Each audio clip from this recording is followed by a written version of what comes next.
Kevin there instructed me to put out a shout out. We've had a few folks who have gone to God who usually stayed afterwards and helped clean up. So they need a little more help on the cleanup crew. Unless you want to, get up earlier and be here by 5:30 to make the coffee, it's a little bit easier maybe to be on the cleanup crew than the startup crew, wouldn't you think? Okay? So see Kevin back there afterwards if you want to be a part of that.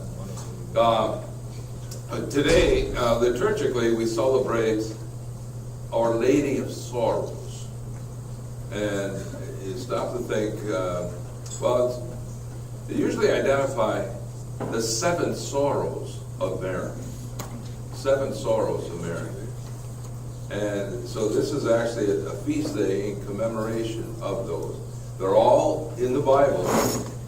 And see if you can think of that as I share this reflection. And this reflection is in this little book, Give Us This Day. And this reflection is actually written by our own Bishop Marno, who is one of the editors and contributors to this. So this is for this feast day. On this feast of Our Lady of Sorrows, we witness Jesus' mother standing by the cross, standing not only by her son, but by suffering humanity. Mary's sorrow is grounded in her compassion.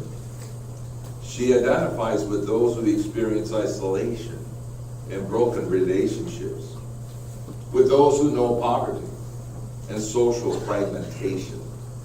Mary probably has something to do with the vocation of Amelia Stridel, a young German woman who in 1883 founded a Franciscan community known as the Sisters of the Sorrowful Mother. This international community ministers to individuals who experience deprivation, social fragmentation, family disintegration, and personal isolation. The community also has a large healthcare network. Today, the Sisters of the Sorrowful Mother serve in the United States, Italy, Austria, Brazil, Germany, Tanzania, and numerous Caribbean islands. What a witness to the gospel and to God's great love and mercy. And here's the paradox. My experience with the Sisters of the Sorrowful Mother has been that of joy. In reaching out to those in need, in embracing their pain and sorrow, those sisters experience the joy that only Christ can give. So today we have a double celebration. Our Lady of Sorrows and Our Lady of Joy. And so let us conclude by praying, Hail, full of grace, the Lord is with thee. Blessed art thou among women, and blessed is the fruit of thy womb, Jesus. Holy Mary, Mother of God, pray for us sinners, now and at the hour of our death. Amen. In the name of the Father, Son, and Holy Spirit. Amen. So it was striking to me as I was looking over the scripture readings for this weekend. The first reading this weekend is taken from the book of Sirach. This is what we were studying. And it's almost what we finished up with last week. And it's very rare. There's very few times the book of Sirach is used in the lectionary. So let's do a little,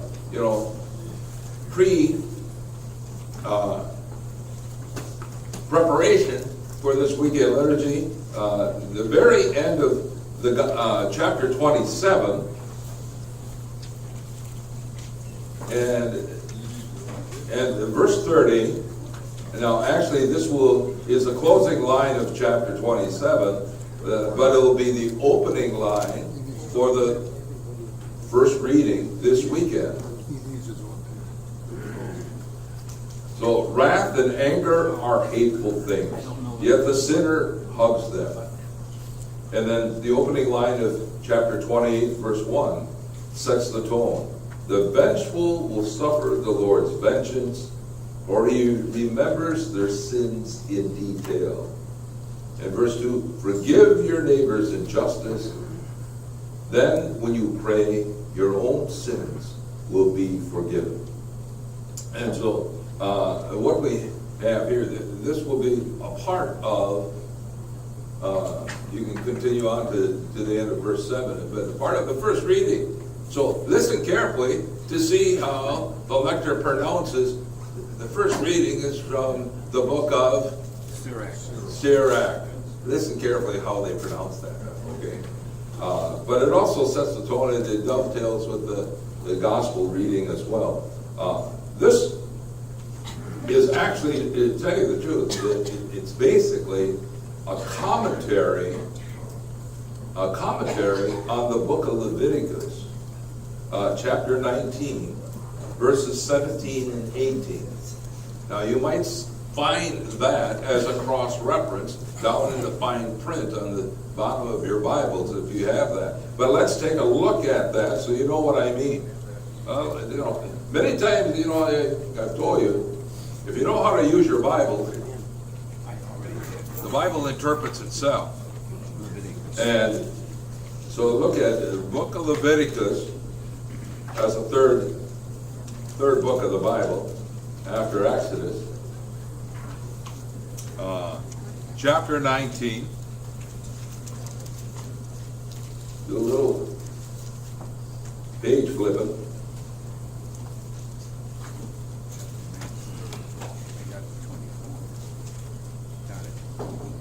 And remember, chapter 28, verse 1, the vengeful will suffer the Lord's vengeance, for he remembers their sins in detail. And Leviticus chapter 19, verse 17 and 18, you shall not bear hatred for your brother in your heart, though you may have to reprove your fellow man. Do not incur sin because of him. Take no revenge, cherish no grudge against your fellow countrymen. You shall love your neighbor as yourself. I am the Lord.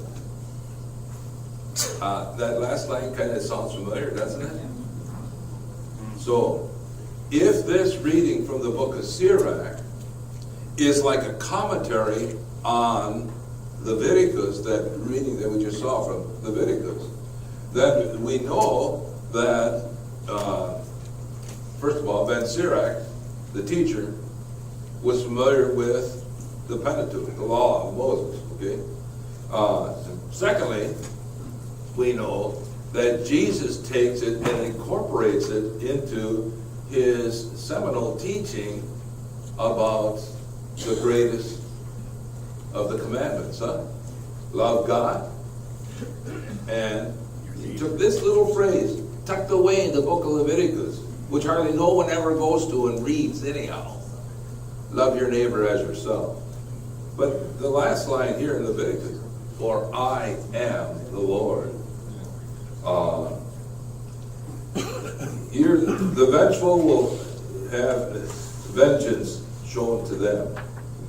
There's a reversal in this thinking, however, in the Gospel Beatitudes. We check out the Matthew chapter 5, the Jesus Sermon on the Mount. Here's a reversal of this idea. So, go back to Sirach, and in chapter 29, the last verses of this passage that will be used this weekend, verse 4. Many a man who asks for a loan adds to the burdens of those who help. He who borrows and kisses his lender's hand, and so on. That's not even, verse 28. I'm looking at 29. Chapter 28. I'm in the wrong section here. Okay. Verse 4, chapter 28. Should a man refuse mercy to his followers, or seek pardon for his own sins? If he who is but flesh cherishes wrath, who will forgive his sins? Remember your last days. Set enmity aside. Remember death and decay? Cease from sin. Think of the commandments. Hate not your neighbor. Of the Most High's covenant, and overlook faults. So, especially that last line, think of the commandments, hate not your neighbor. That's almost directly a commentary on Leviticus, huh? And you can compare that with Jesus' teaching.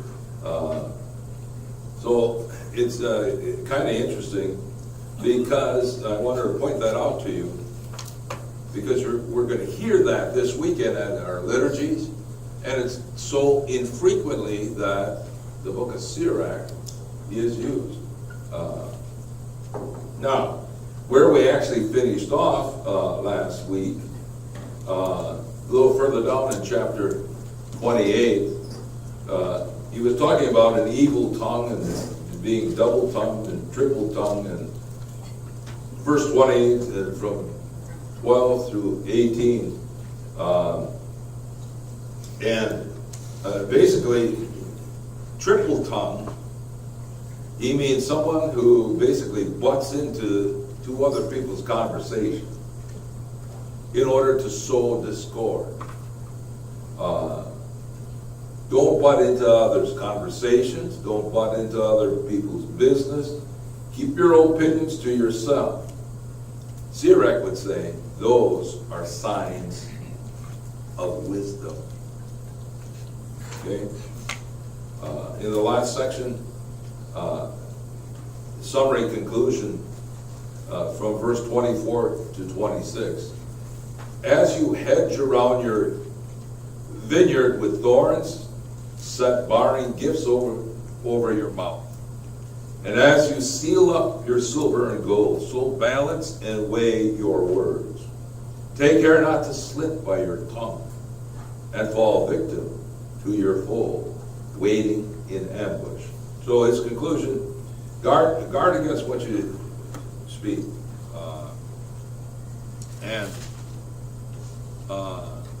Let's see, it looks like there's a good footnote. Part of the footnote here in the New American Bible to this section, wrapping up this section, it says, it's not the just, but those who forsake the Lord, who are victims of their evil tongues. Therefore, guard your mouth and your tongue as you would guard your treasure against an enemy. So, guarded speech, huh? Guarded speech.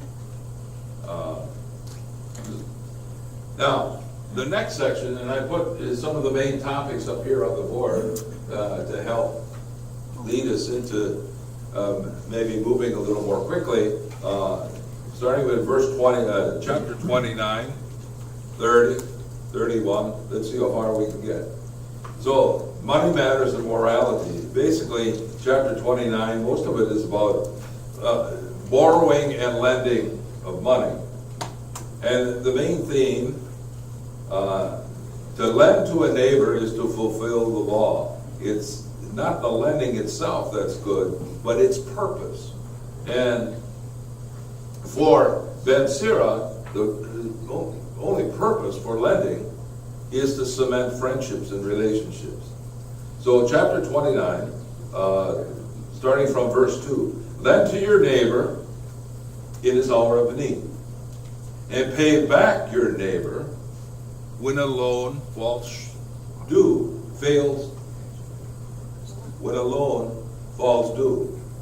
Keep your promise, be honest with him, and you will always come by what you need. Many a man who asks for a loan adds to the burdens of those who help him. And when he borrows, he kisses the lender's hand, and he speaks with respect of his creditor's wealth. But when payment is due, he disappoints him. He says he is helpless to meet the claim. So, verse 6, if the lender is able to recover barely half, he considers this an achievement.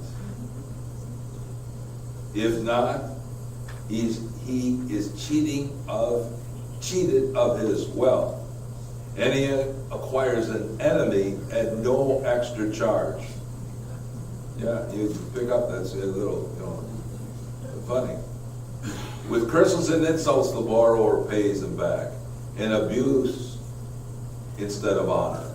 So, what this is, this is another commentary on something found in the law of Moses. In the book of Deuteronomy, it encourages lending and lending money generously. However, in the book of Exodus and Leviticus, it is forbidden to charge interest. Okay? It's forbidden to charge interest. Why? Because of this kind of teaching. You should be generous in the lending. You should be patient in the repayment. And if you, like that one line said, if you're able to recover half of what you lended, consider that an achievement. Okay? But it springs from, actually, that sense of lending and generosity amongst fellow Jews. Now, it goes countercultural to our economic values and so on. And if any of you have been in banking or accounting, you must say to yourself, well, this is crazy talk, right? But they didn't have banks back then. They didn't have banks. Yeah. How did it go in the Middle Ages? Jews were doing the lending because Christians wouldn't take interest. That's how they got to the banking industry. I thought it was in the Middle Ages because Jews were doing it then. Do you know how they made the switch? Okay, so Robin asked, in the Middle Ages, the Jews were doing the lending. Actually, almost pre-Middle Ages. The early Crusades were bankrolled by Jewish people. The early Crusades, all right? So, when was the switch? I don't know exactly economically when the switch came about, all right? In terms of economic history and so on. But you are right that already in the early part of the Middle Ages, end of the 11th century, early 12th century, Jews, Crusaders went to the Jews for money to help bankroll.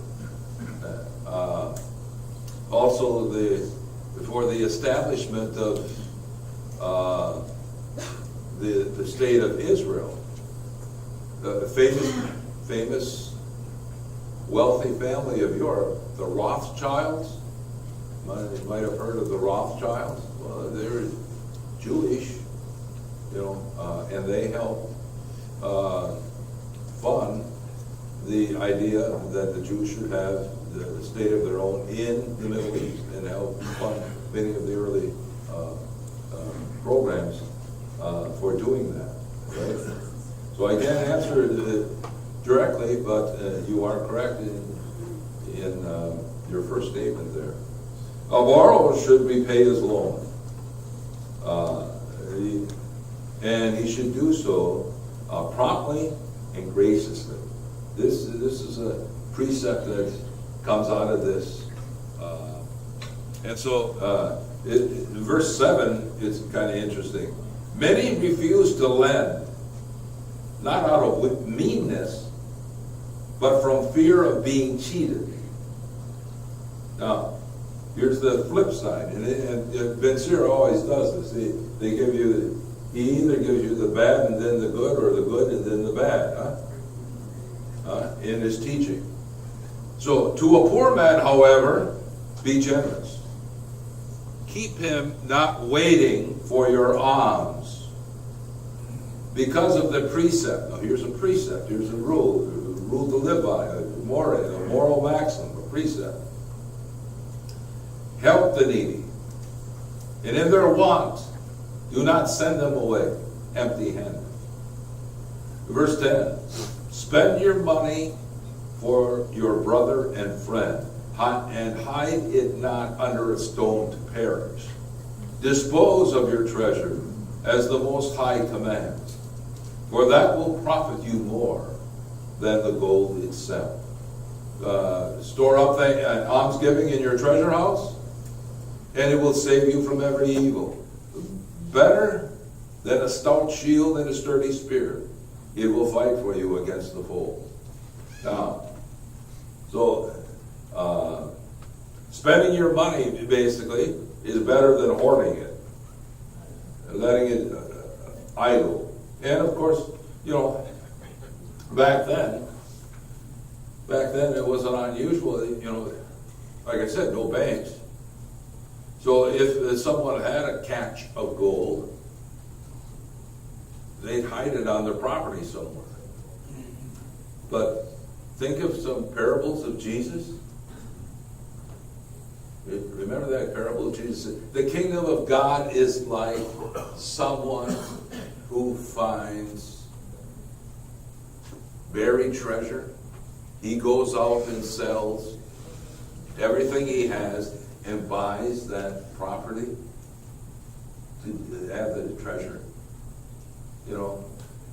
Of course, in this day and age, what do people do? They go out with these electric wands all over the countryside and beaches and so on, those electric wands, looking for something. None of you do that, do you? Come on, fess up. No? All right. You know what I mean, right? Yeah, finding treasures in buried fields. Here's, starting from verse 14, surety. What is meant by surety? So we've gone to lending money, being generous. Now we look at surety and frugality. Now,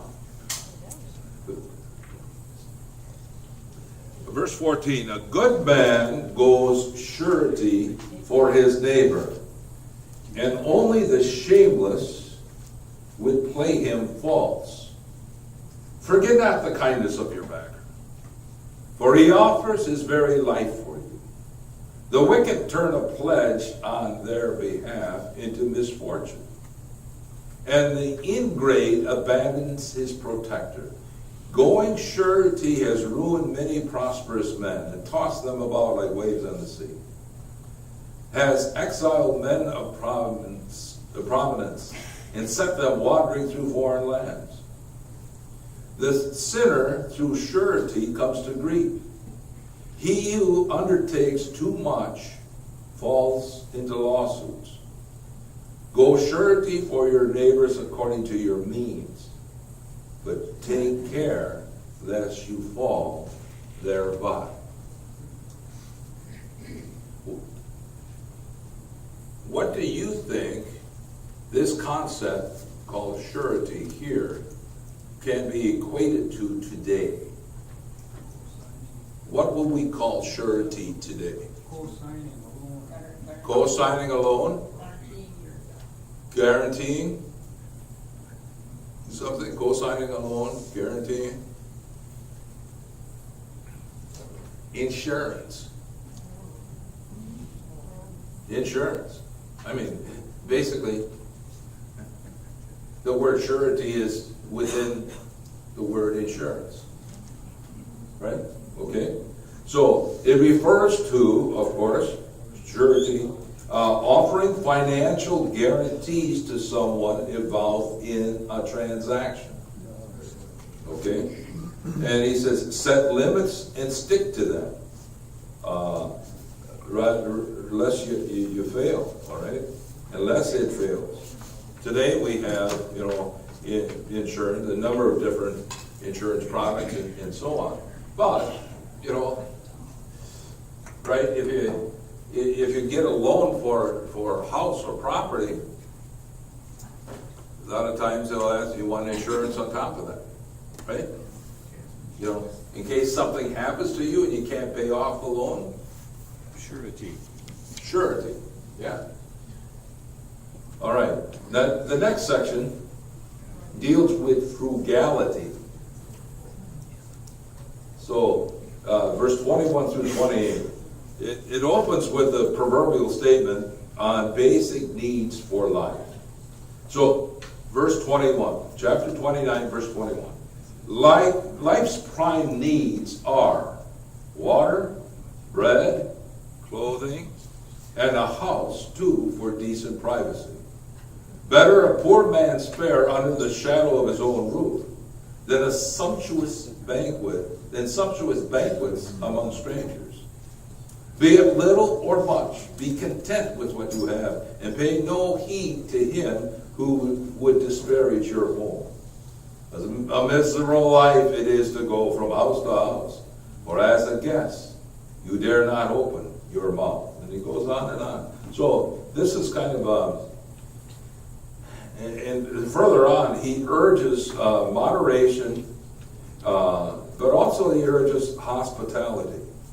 And he seems to champion a moderate lifestyle, almost like a poor lifestyle,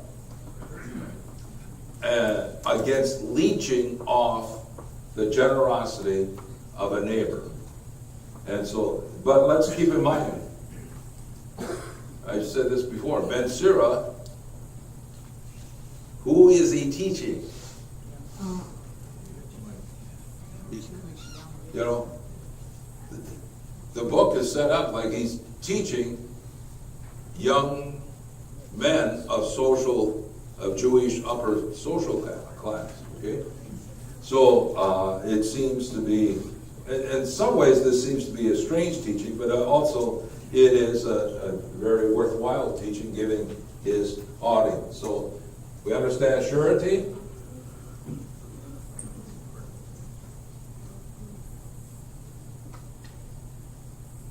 Insurance, maybe. Frugality. Okay. Extending hospitality. But with limits. All right. The next section, causes of joy and sorrow. And, you know, he uses, some things that maybe we can relate to. He will, in the next section, chapter 30, he'll talk about training children and the training of children in discipline. He'll talk about health of body and soul, and wealth and riches, the proper attitude towards them. So chapter 30 begins with the training of children. Now, before we look at this, you know, he'll talk about sound discipline, careful education of children. But what he calls sound discipline is called something else today, in our own day and age. So let's take a look. Chapter 30. He who loves his son chastises him often, that he may be his joy when he grows up. He who disciplines his son will benefit from him, and boasts of him among his intimates. He who educates his son makes his enemy jealous, and shows his delight in him among his friends. And at the father's death he will seem not dead, since he leaves after him one like himself, whom he looks upon through life with joy, and even in death without regret. The avenger who leaves against his foes, the one to repay his friends with kindness. Now he gets into how to discipline his friend. What do you have, Deacon Morey? Well, for 30, verse 1, whoever loves his son will beat him frequently. Yeah. I wasn't going to point that out, but if you go to verse 7, 30, and even here, He who spoils a son will have wounds to bandage, and will quake inwardly at every outcry. A colt untamed turns out stubborn. A son left to himself grows up unruly. Pamper your child, and he will be a terror for you.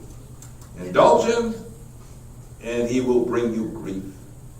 Share not in his frivolity, lest you share in his sorrow.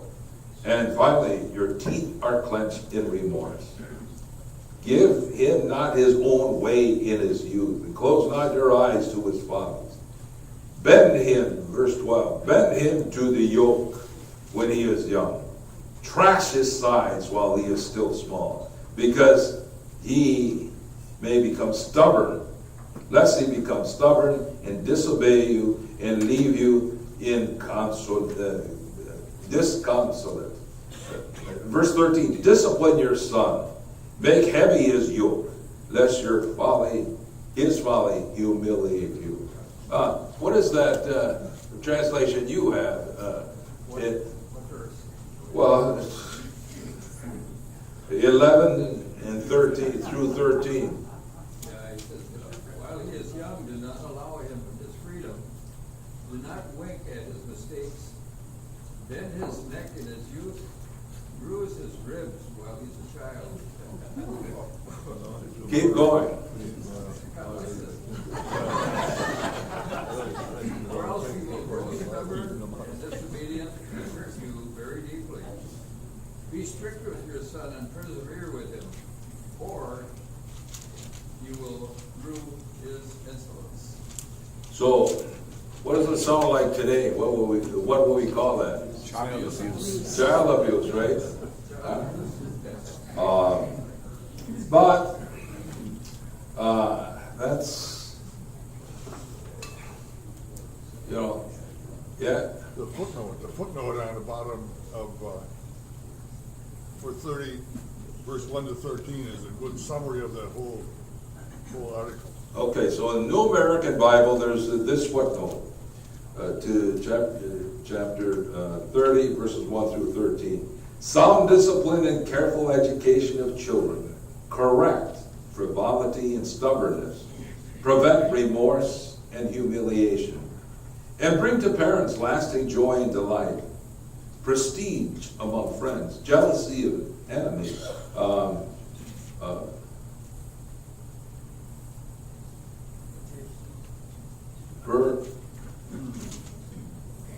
vindication of themselves through their offspring. Lack of discipline and overindulgence of children brings sorrow and disappointment, terror and grief. So that's the editorial comment on this section that seems so very harsh to our cultural mores. Training them in the discipline, obviously, it is the discipline of with the yoke, with the stick, what we call corporal punishment. Spare the rod, spoil the child. Yeah? Is that the way you raised them? I don't want to talk about it.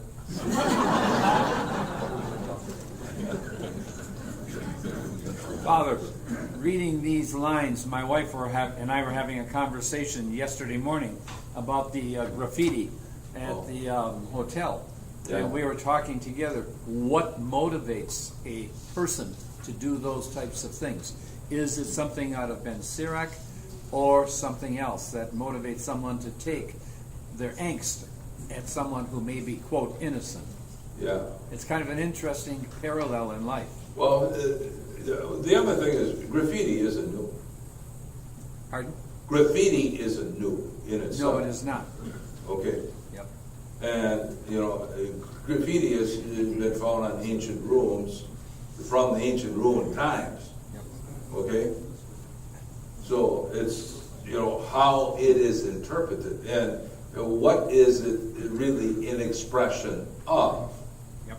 Is it a desperate expression of deep-rooted sentiment of frustration and,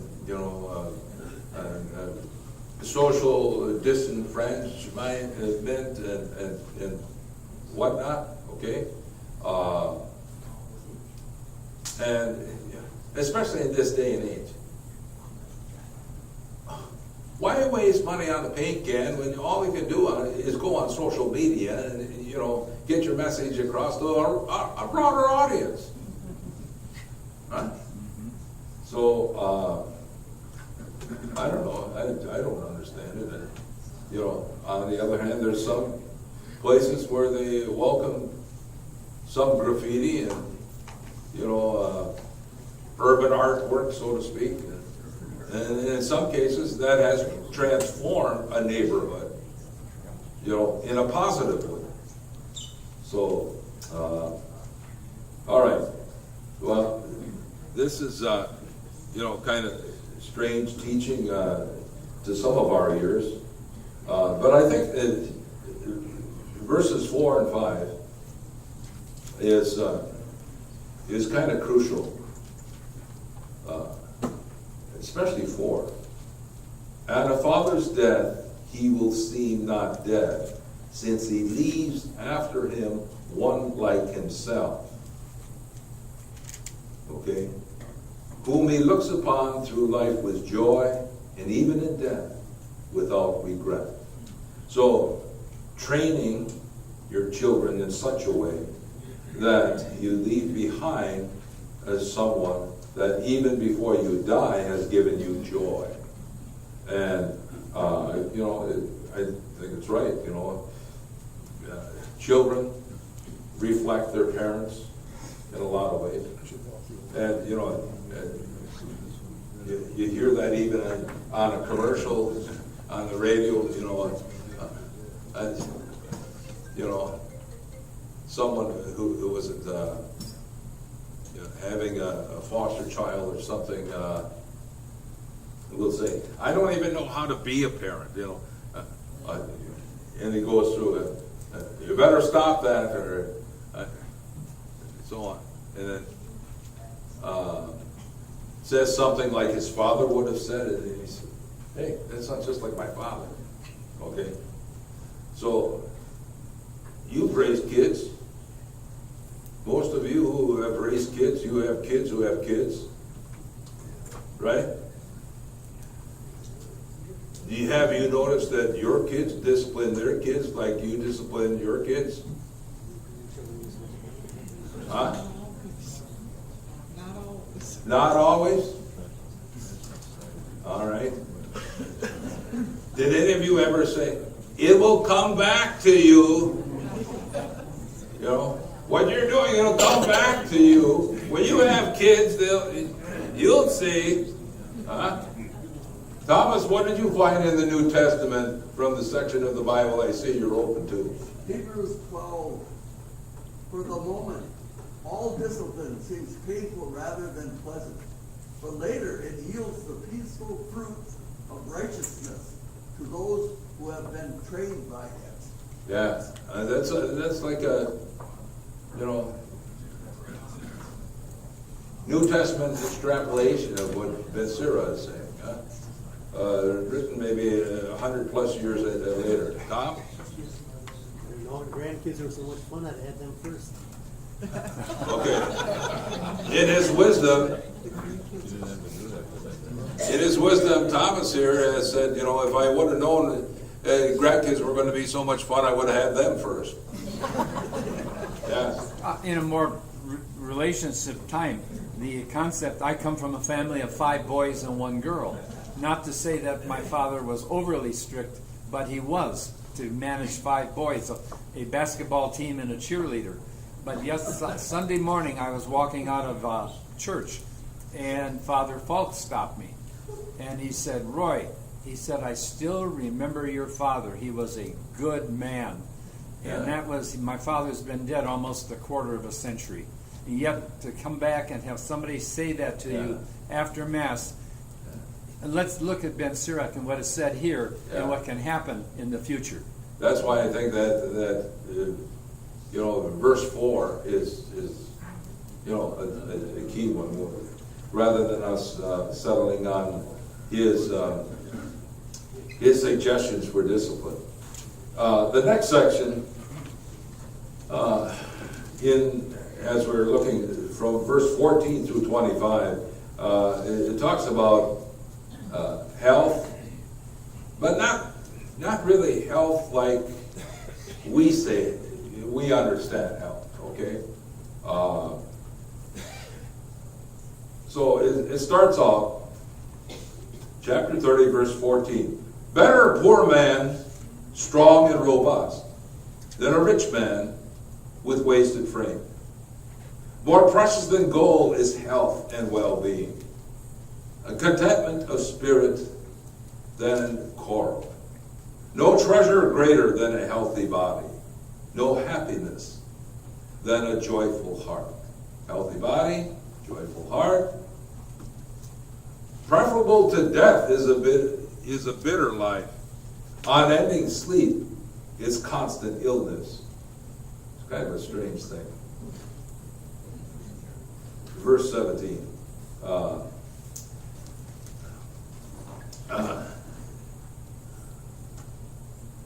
Dainties set before one who cannot eat is like the offering placed before a tomb. Oh, he takes a shot here at idol worship in this section. What good is an offering to an idol that can neither taste nor smell? So it is with the afflicted man who groans at the good things his eyes behold. An afflicted man. Now, I understand the afflicted, when he uses that term, afflicted, it's more like understood as someone who's addicted or someone who's obsessed with something. Okay? So keep that in mind when you see that word as it is presented here. The bottom line, there is a footnote on this section too as a commentary. It says, health of mind and body and joy of heart are judged more precious than wealth. Bitterness, constant illness, and affliction more difficult to bear than death itself. Sadness, resentment, anxiety, envy, and anger only shorten life. They should be dispelled by cheerfulness and gladness of heart, which helps prolong one's days. And I think that commentary on this section is, not only do a lot of people follow that today, but it is appropriate along all ages. So we're moving down here, and we've looked at children, we've looked at health. Look at we're really moving down. Yeah, okay. The next section deals, chapter 31, the attitudes towards riches. Attitudes towards riches. And,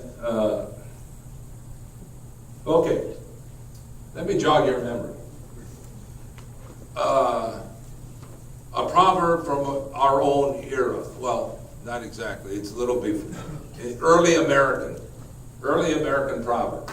Okay? Early to bed, early to rise, makes a man wealthy and wise. Who said that? Benjamin Franklin. Ben Franklin. You know, when this came to me, as I looked over this section, I couldn't remember for sure. I thought it was Ben Franklin, you know. So I asked the most contemporary authority, Siri, who said, early to bed, early to rise, makes a man healthy, wealthy, and wise. If you don't know who Siri is, you're really in the technological dark ages. And so, it popped up, Ben Franklin. Okay. Now, this section you keep that saying in mind. Not only in the last section we looked at about health, but also this next section, proper attitude towards riches. And so usually, the theme is set by the first couple of verses. So chapter 31. Read chapter line 5. Keep watch over your riches, waste the flesh, and the care of wealth drives away rest. Verse 2, concern for one's livelihood banishes slumber. More than a serious illness, it disturbs repose. The rich man labors to pile up wealth, and his only rest is wanted pleasure. Okay? So, what causes sleepless nights? Worrying about finances? That's what he's talking about here. And he goes on, and he just gets even more pessimistic. He almost sounds like Koheleth. Remember the prophet Koheleth? What book is he from? Ecclesiastes. Prophet Koheleth. Ecclesiastes. There's a time for everything, a time for everything. What does it matter to a man to labor under the sun? If he's going to die anyhow. That guy, that optimistic predictor of the future. So, in this next section, he almost sounds like from verse 3 to 11, actually. The rich man labors to pile up wealth. His only rest is wanted pleasure. And now he compares it. Now, a poor man toils for a meager subsistence. And if ever he rests, he finds himself in want. The lover of gold will not be free from sin, for he pursues wealth and is led astray by it. Many have been ensnared by gold, though destruction lay before their eyes. It is a stumbling block to those who are avid for it, a snare for every fool. So basically, with that last line, he's indicated that experience shows it is the pursuit of a fool to pursue gold for the sake of piling up a fortune. That's what he's getting at. If you try to snare gold, it will snare you, in other words. I think he brings that out in the next section. Happy the rich man found without fault. He turns not aside after gain. Who is he? That we may praise him. He, of all his kindred, has done wonders. For he has been tested by gold and come off safe. And this remains his glory. He would have sinned but did not. He could have done evil but would not.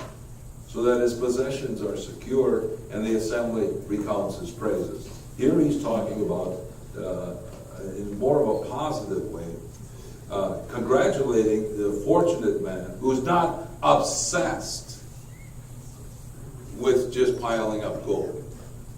And I don't know if you have it in your translations, but this translation has gold. The Hebrew word, actually Jesus uses, the Hebrew word is Mammon. Yeah. Mammon. So it can be gold or simply riches. And mammon. Ill-gotten mammon, Jesus will talk about. And that's what the pursuit of wealth for wealth's sake. You can cross-check this in the Gospels.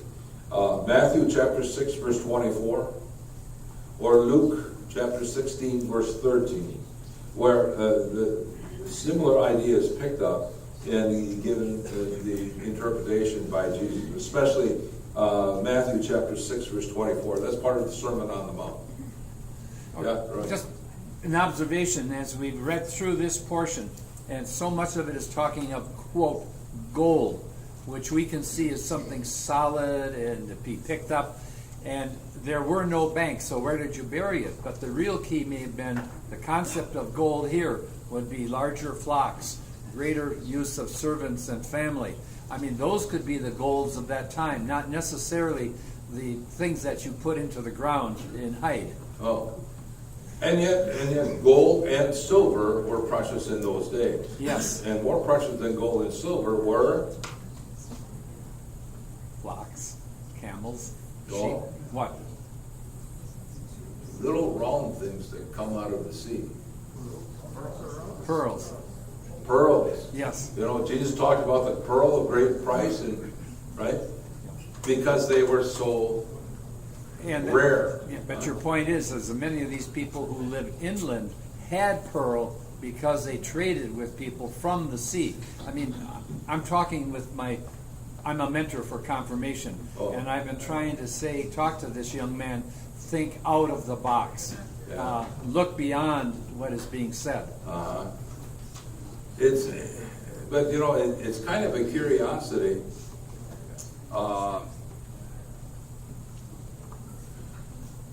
There's a town in Israel that was well known for making olive wood crafts.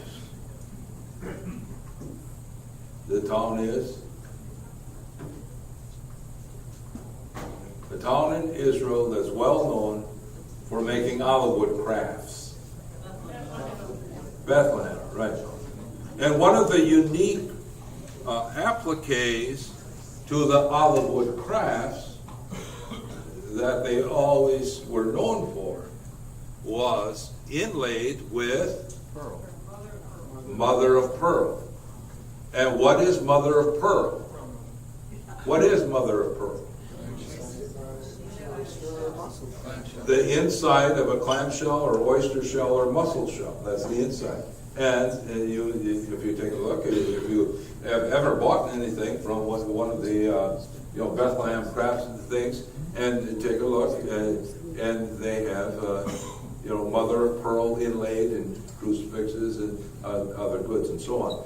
It's my understanding that they don't do that any longer because, number one, it was highly toxic.